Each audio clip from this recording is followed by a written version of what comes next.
Hey, what's going on, everybody? Welcome to another episode of BlackUSA Crypto News. Another week, and I'm back. Actually, sorry, missed you last week. I got sick, and as I was sitting on my sick bed, I was wondering, can I do this anymore? I got a lot going on, and that's a great thing when you got a lot of things going on, but it can be a drain. I'm glad you guys allowed me to take a break. While I was taking that break, I was looking at a lot of the comments, the DMs, and messages from you guys. And, one email came in talking about the CageChain Newsletter, which is a free newsletter. You guys can find that in the description. This reader said, "Hey, I read your CageChain Newsletter and I made money." Wow, that's great. That's why I do it. That's one of the reasons why I do it. I mean, I enjoy doing it, but for people to get something out of it and benefit and make money, great. And I got a message from someone who said, "Hey, a friend of mine read your book, DeFi for the Diaspora, and they made money." And yet another reason why, one of the reasons why I wrote the book. So, all that stuff is very encouraging. And I got better and recovered and am not sick anymore.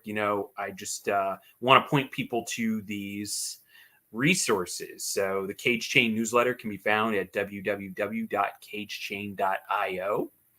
And you can go there and sign up for that newsletter. You'll get it weekly. It's a great midweek newsletter that covers everything in crypto, blockchain, DeFi, and NFTs. So let me get back to DeFi for the Diaspora, which is my book, and it covers decentralized finance, why it's important to the global Black diaspora. There's not too much more to say other than that. I'm not going to say what you see is what you get, because there's a lot of really great tips that I lay out there. I lay out some of the most important things about crypto, things you should know, and from a beginner's level to even from an intermediate, semi-advanced level. Now, there are people who know more about this stuff than I do, clearly, who are reading my book, and I'm getting some really great testimonials. I'll share those another time. But what I want to do right now is shout out Donnie Glover of the Donnie Glover Morning Show. Comes on every morning at 10 a.m. Eastern. Donnie Glover also has a show on Tuesday evenings at 7 p.m. Eastern called The Donnie Glover Show. But starting out on Sunday evenings, we have 60 Minutes in Black with Mr. Michael Haney. Monday evenings at 4 p.m. Pacific, 7 p.m. Eastern is Shared Space with Chap and Quita.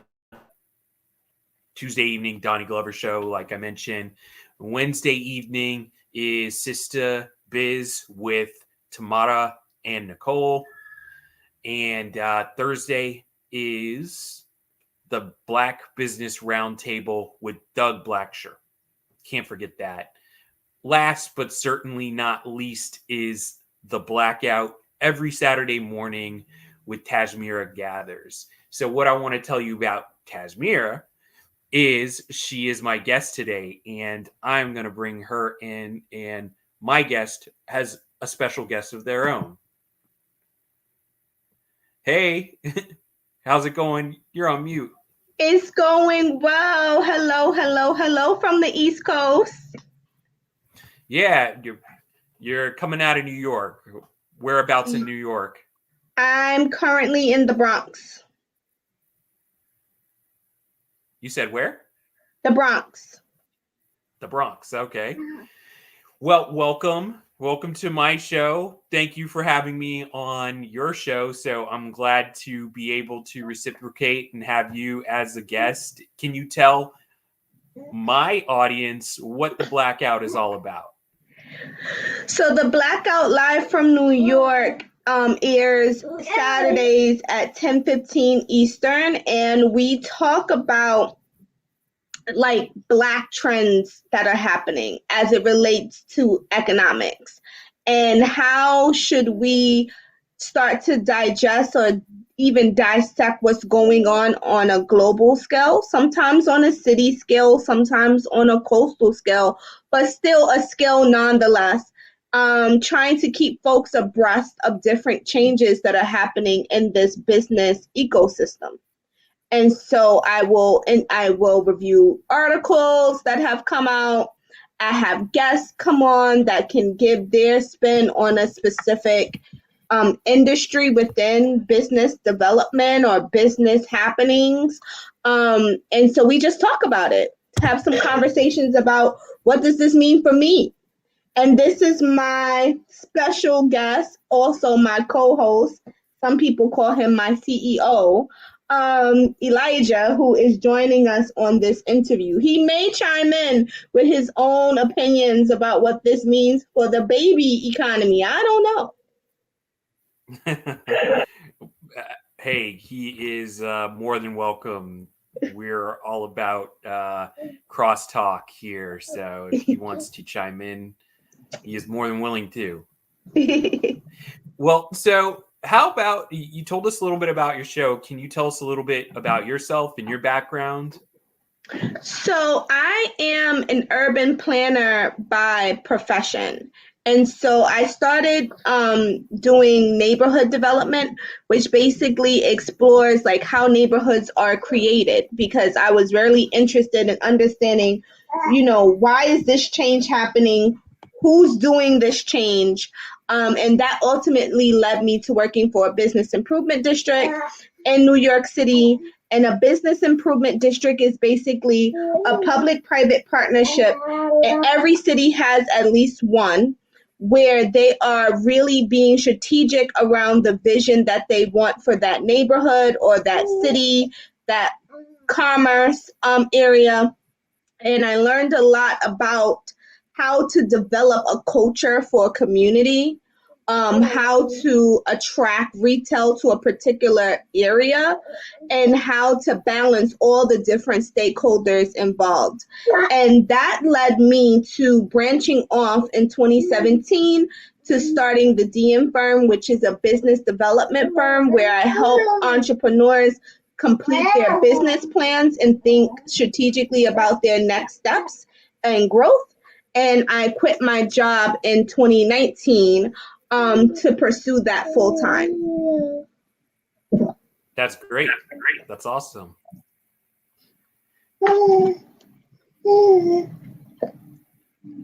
So I'm just curious, have you had a chance to speak with Quita of Shared Space?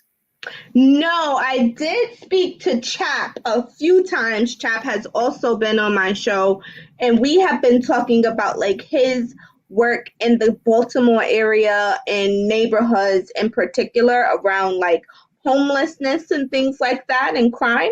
And have had some really open, honest conversations on my take of what's happening, just from a bird's eye view, and some of the challenges that can happen when you have someone that's not from your community coming in dictating policy, dictating ideas and changes, and they're not really vested in the community or in the neighborhood or the people that they're serving beyond just what the demographics say.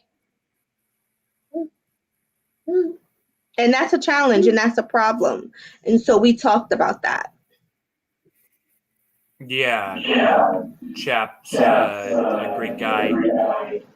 I I think Quita has her project, which is called Smaltimore, the tiny homes in Baltimore and micro homes. So I didn't know if you guys had a chance to kind of talk about what she's doing and how that relates to urban planning. And I don't know, I think that'd be a pretty good conversation. Of course, I will reach out to her now. But of course, real estate and home ownership is part of the whole conversation around urban planning or even rural planning. It's a conversation. People need a place to live. And so when you have people having places to live, you have to balance the needs of those residents, and how do they have access to certain um, services that they need. So it definitely goes hand in hand.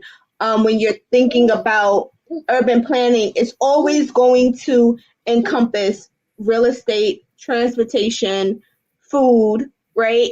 You need to make sure that you have some sort of public health policy. How are people going to get to the hospital, the fire department, education? So it spans on a lot of different topics. So you can really have a specialty in what your specialty is when you're thinking about urban planning, development, or just how to build a city in a strategic way.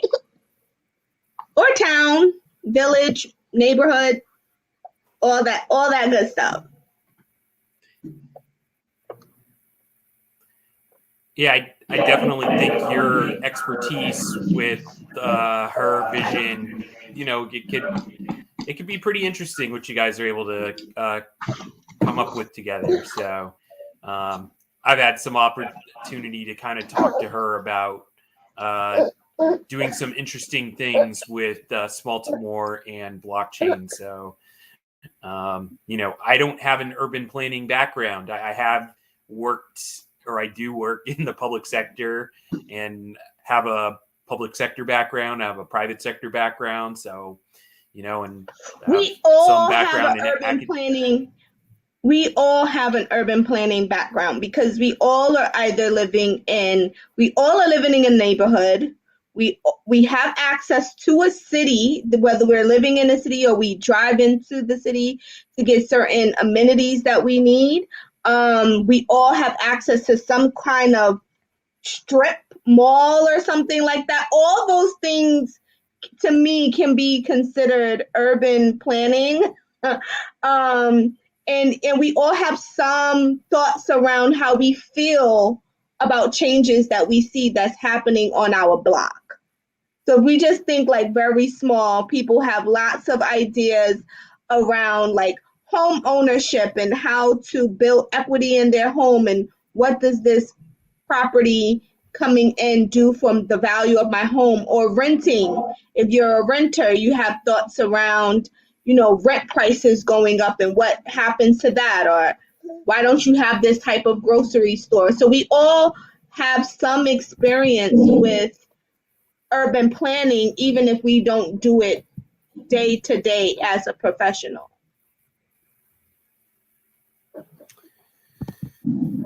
Yeah, I agree. I was gonna say I don't have an academic background in urban planning, but I think you're right that people should think more broadly about how they interact with urban planning. But I want to go back because a few weeks ago I was on your show and you asked some really great questions of me, and I really appreciated you taking time out to invite me on your show. So I want to thank you again for having me, and thank you again for coming, of course. And so, just wanted to maybe kind of continue to see, like, after not walking away from the show, but coming away from that show, what did you have any other questions? Were there some questions that came up after the show ended, or what was the general feedback from your audience? So thank you, one, for coming on the show and like letting me pick your brain for about an hour, I think, on just the basics of crypto, because I'm like a crypto newbie. If there's a word for someone even more basic than a newbie, that's probably where I'm sitting right now. So definitely thank you for that. Thank you for inviting me on your show.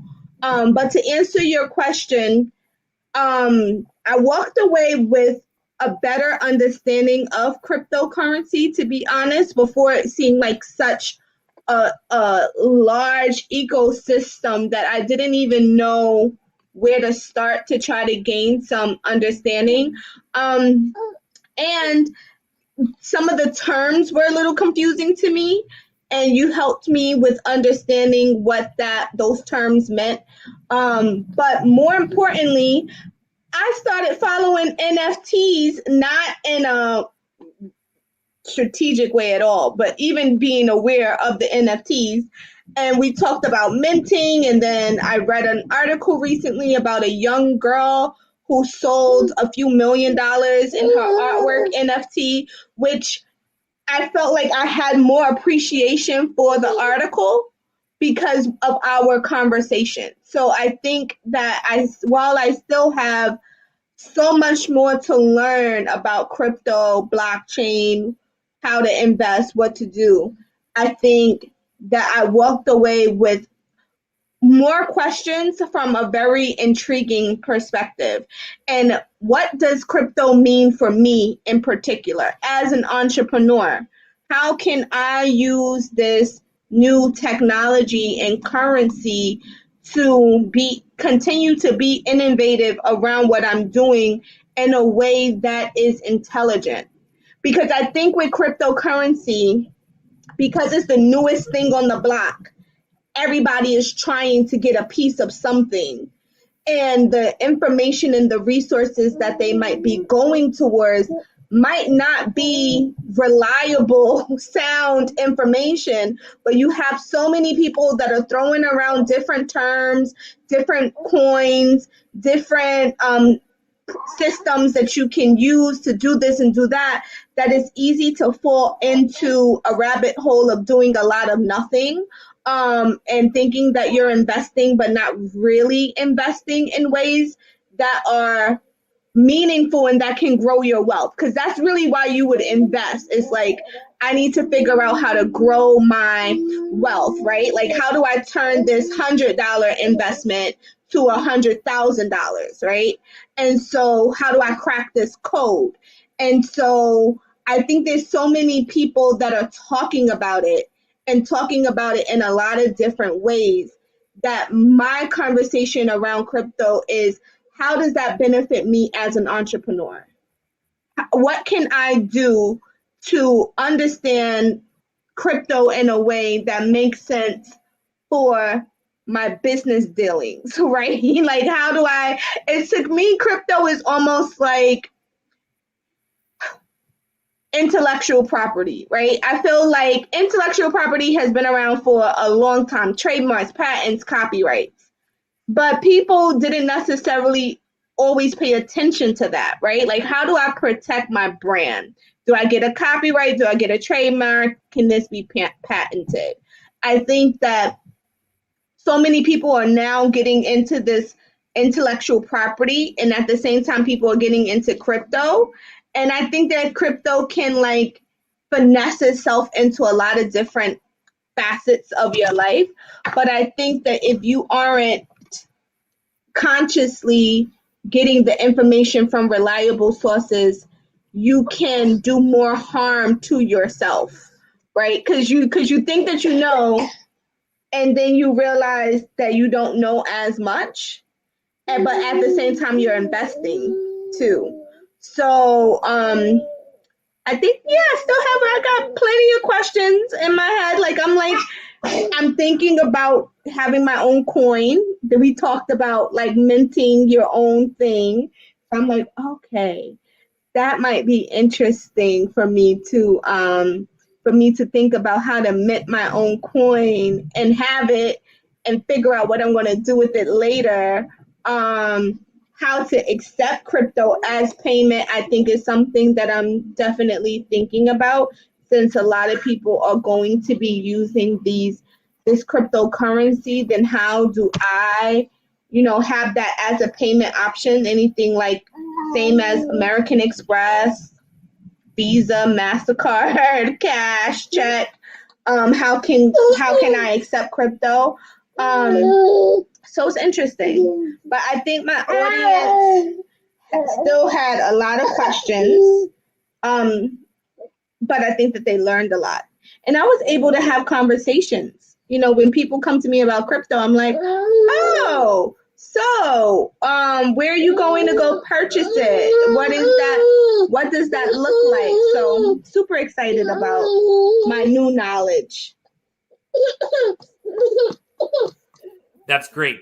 I mean, you know, I think that we have a lot of people in the community who have been around for a long time, and we have a lot of new people who are joining or entering the marketplace, and that's a good thing. But like you said, there's more reliable information available now was you know, a few years ago, which is good, but there's a saturation, right? There's so much information, and you know, even now you got to cut through the reliable information to what is relevant to who you are and what you're trying to accomplish. And I think, you know, for anybody getting in early, one thing is, you know, how do I make money, right? And I think it's not like, hey, you read, you know, the Bitcoin white paper and that's it, and you know everything, and you don't have to do anything else.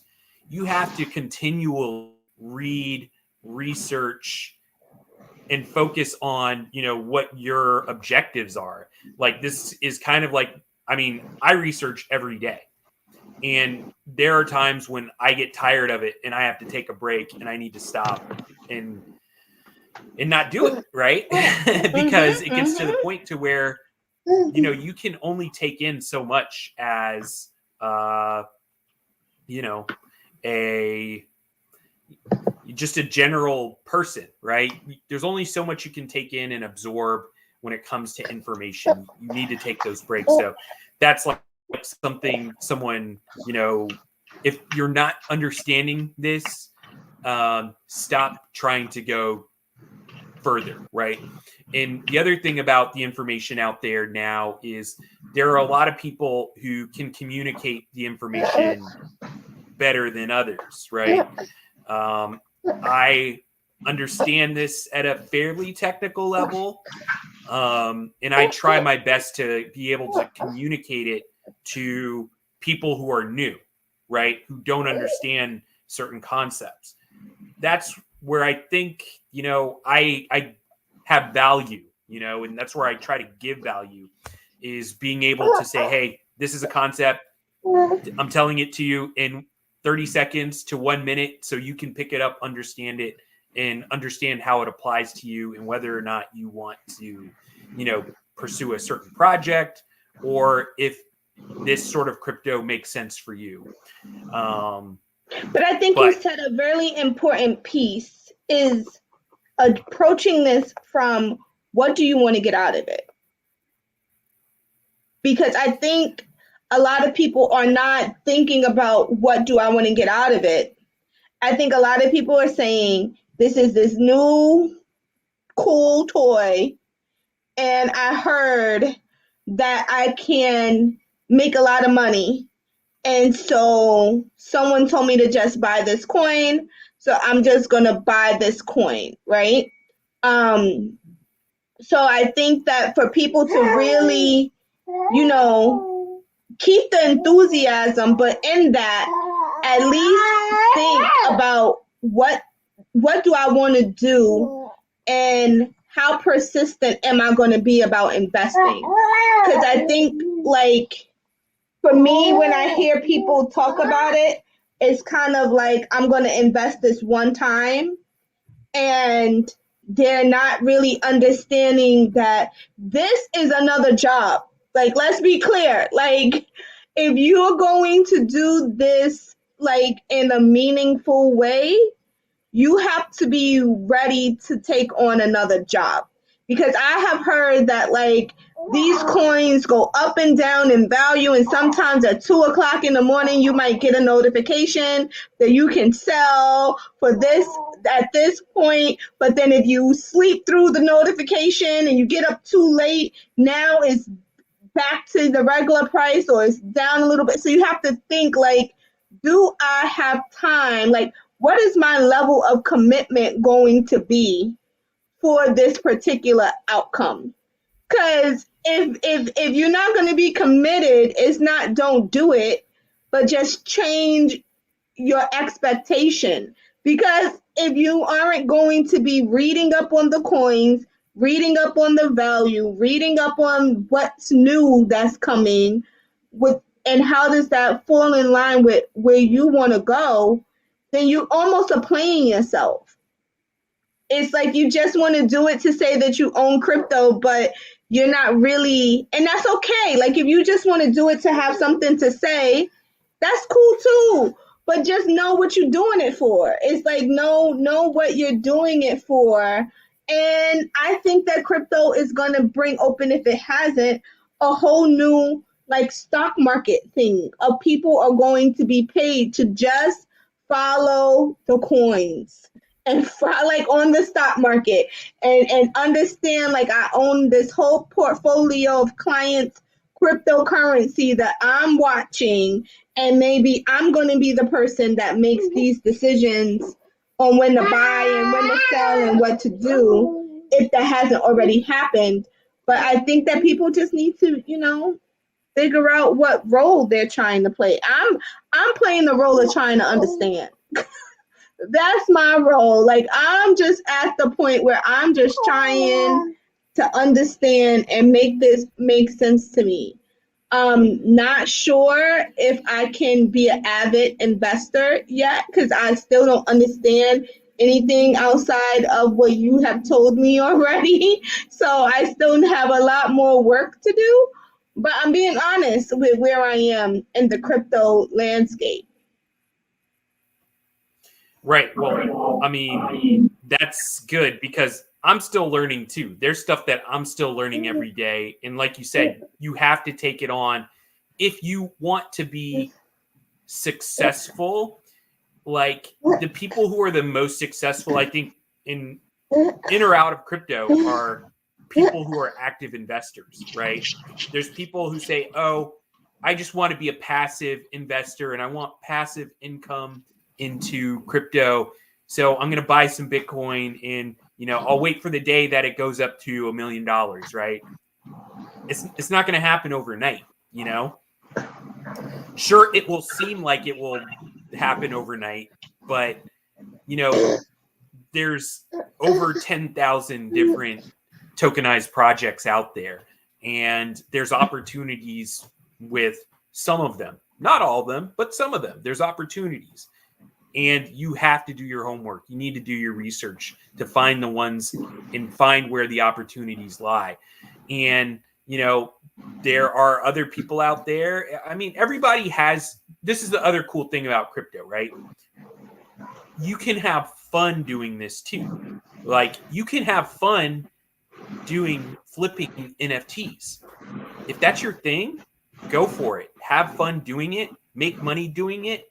And once again, that's the fun thing about crypto. You can have fun doing what you like. You can find ways to do this. And it's enabling a new economy. Like blockchain gaming is going to be the next. We're kind of on the edge of blockchain gaming being the next big thing in crypto, where you can essentially play games, earn crypto, which you can turn into money. So you're earning money playing games with crypto that you can then trade crypto. Now you have me thinking of my nephew. Sorry, say again. You have me thinking of my nephew who is a Nintendo Switch fanatic. If he knew that he could potentially gain crypto, and for him, he's going to equate that to being magic money because he's like, I have some magic money. He's going to be into that. Like he's going to totally be into what game, what level, can I make a game and get some crypto? Yeah, I mean, even all this stuff with the metaverse, right? Creating stuff in this virtual world, creating games in the virtual world, creating events in the virtual world. There's people who are going to get paid doing that, right? Whether they're part of that event, like music is going to be reimagined through the metaverse, right? Concerts. Other events too. Concerts, exactly. All this stuff. The only thing, right, where to me, where I think we need to kind of have pause is really the metaverse now is an even more of immersive version of Second Life. Have you heard of Second Life? No. Okay. It's basically, it was like, wait, let me see if I got this. I did read an article around a guy whose fiance passed away and he was grieving, and they created like a robot kind of thing that would interact with him like on like written messages, almost like an email kind of thing. Is that? no, that's actually transhumanism, or a form of transhumanism where, you know, basically your conscious or a person's consciousness is transferred into a computer, which I'm sure we will see some degree of a metaverse application of transhumanism. So in a way, yes, in a way, no. But Second Life was essentially it was a role-playing game that had this expansive world where you could be whoever you wanted to be in this world, and you paid to essentially have a second life. So, like you said, people would sit here on their computers, and I'm not knocking any of these people. You know, it's a game just like any other game out there, right? But you can get addicted to this game. You can get addicted to this second world, and that was what was happening. People who would be married in real life would go on to Second Life and get a wife on Second Life and get married to somebody else in another country, and that is and have a married life with them on the game. Meanwhile, they're not paying attention to what's going on in their real life, right? And they can also get a job and an occupation in this second life. So to me, that's like where do we draw the line with the metaverse, right? I think it's cool, and I think it's great, and it's going to allow people to do things that they've never been able to do before. But where do we draw the line, you know, as a society to say, hey, how are we going to look out for people's well-being, mental health and well-being in all this, right? I really hate to kind of get it off into to that sort of commentary because, you know, people who watch the show probably feel like I beat up a lot on Facebook, but Facebook's great. It's great. I just think that, you know, this just reminds me of the movie that Will Smith was in, I, Robot. I'm afraid of like robots and machines having so much influence and taking over, right? So for me, I'm like, I want to participate because if you don't participate, you're going to be antiquated, right? Like these things are moving so quickly that, you know, now before, like, let's just take something really simple. And for the traditionalists and people in like older, mature ages, they never had to use computers before, right? They grew up pen to paper. A lot of things that were pen to paper have now become digitized, right? Like you got to go on the computer to make your doctor's appointments. You have to go on the computer to do certain things. And for people who haven't kept up with that technology, they're lost, right? Like they're like, how do I make my doctor's appointment? How do I check this thing? There used to be people employed to do that. Now there's like, do it on email, right? So that's like, so I understand that technology is something that whether you like it, love it, hate it, or in between, you have to try to figure out your learning curve of how to participate. Because if you don't figure out how to participate, you're going to be antiquated, and at some point, it's going to be so much work for you to even catch up to understand what to do with this technology, because you're going to be on such a basic level and everything else is like light years away. And to that point, I feel like we have to patrol ourselves, right? I think that like at what point is too much? Like I have said, are we going to now be like that show where people were living out of space and then on like another planet in like a spaceship and then had to rediscover Earth? Like, what do we do? Like, I don't know, like, where fantasy and reality is kind of blurring a line for me of like, how far are we going to make fantasy reality, and then what then becomes the reality and what then becomes fantasy? That's where I'm getting kind of like, so I understand the multiverse and how cool it can be, but it also freaks me out a bit, right? Like I'm kind of skeptical about this whole multiverse, but I know that I'm going to have to accept it because it has already happened. It's happening. The boat has sailed. It left the dock.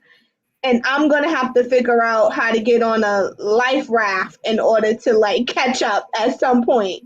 But I just am a little concerned, like, are there new laws that are going to have to be in place to patrol this? Like, when you think about like, and I don't want to get like down the rabbit hole, but like sex offenders, like what happens with them in the freaking multiverse, right? Like what, how does this, like how, like what happens, right? Because these are things. So are we going to be like a reactive kind of society where we are waiting for things to happen and then troubleshoot?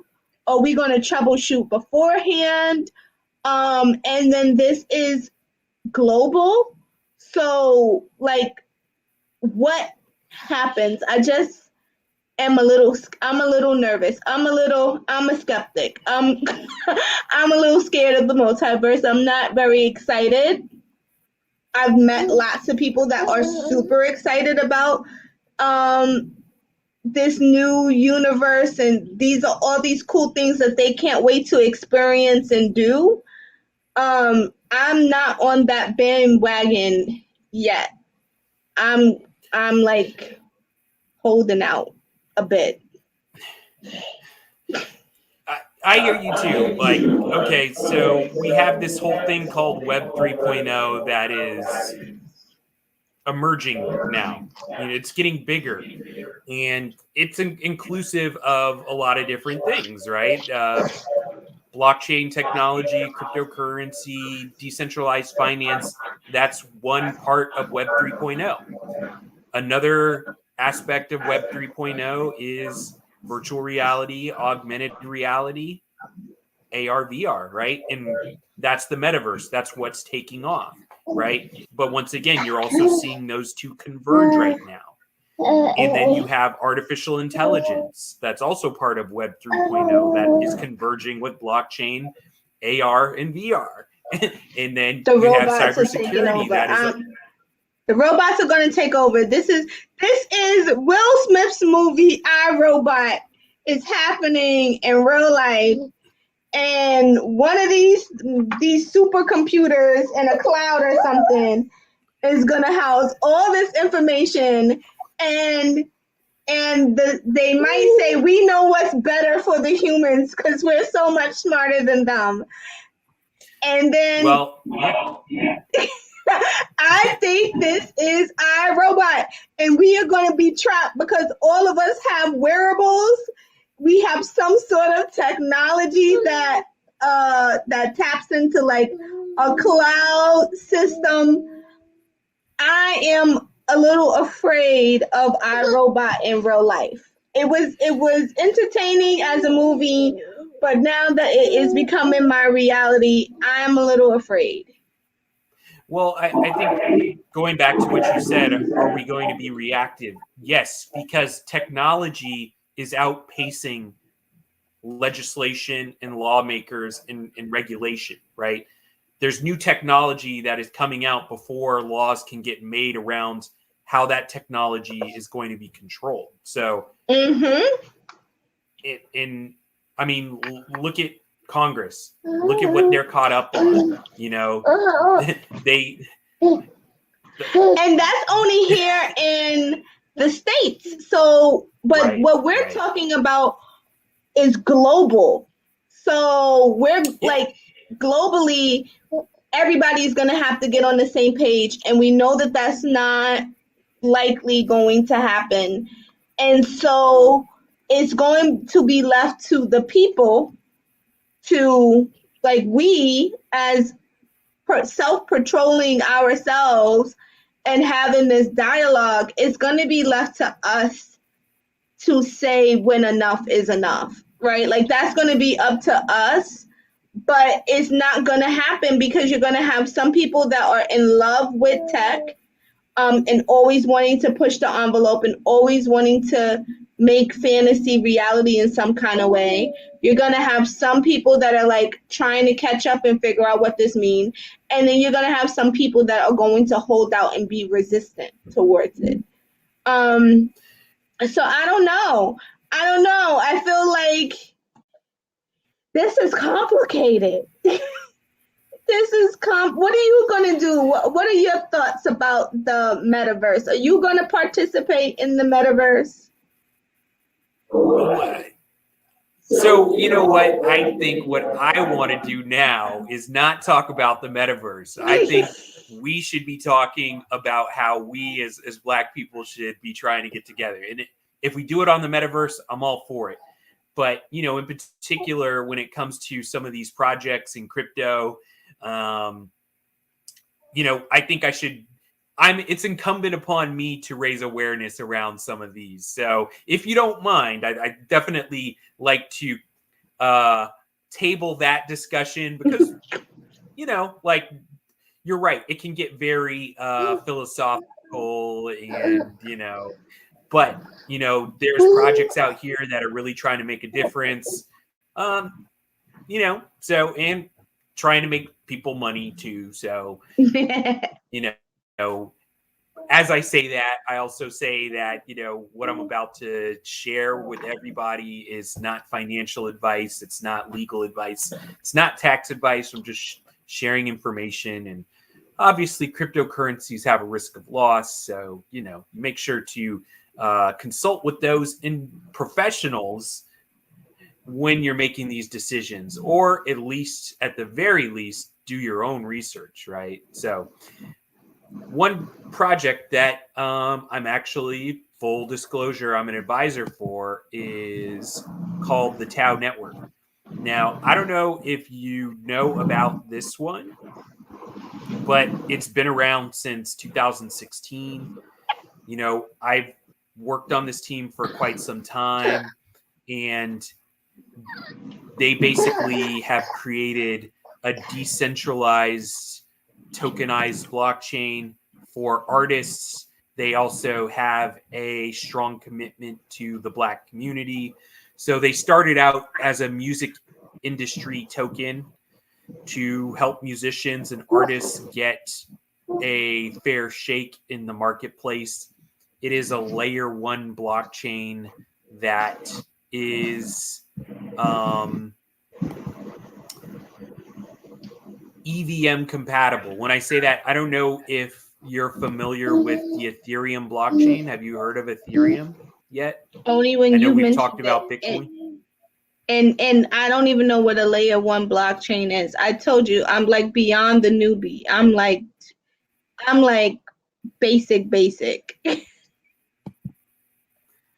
That's okay. So it's just, it means that it's how it interacts with, or how it is different from Ethereum is it is its own blockchain. If that's probably what you need to know, is it's different from Ethereum, given that it operates on its own. Okay. The best way to describe it, but I think that's what the important takeaway is. So with the new platform that you just shared, is that similar to an NFT?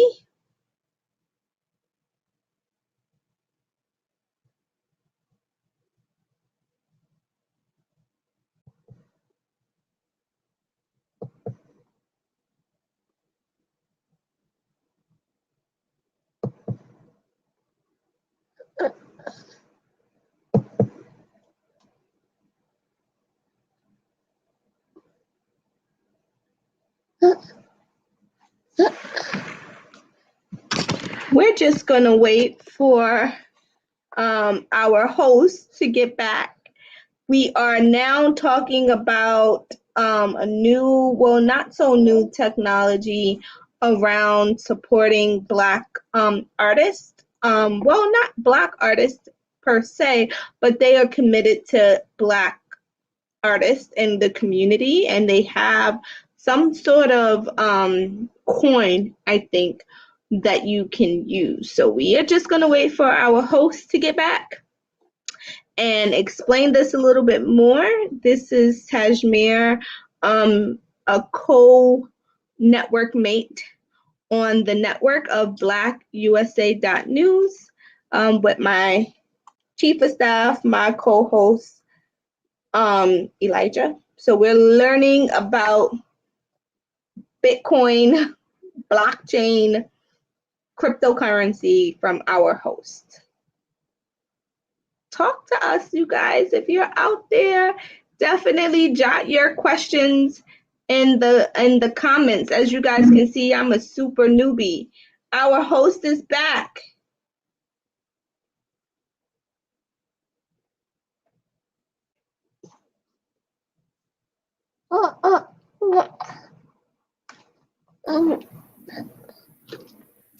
Okay, well, I don't know what happened there.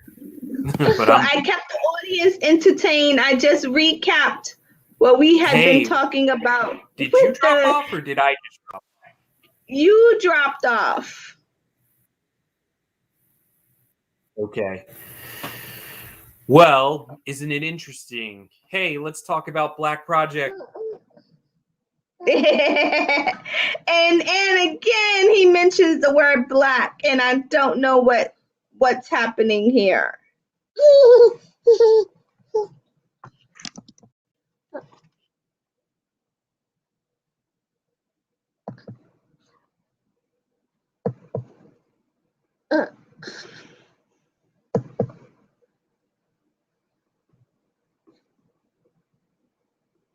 We're just waiting for our host to be reconnected with us so we can continue talking about this kind of could be new project. So we're just waiting. He will be back momentarily so we can finish this discussion.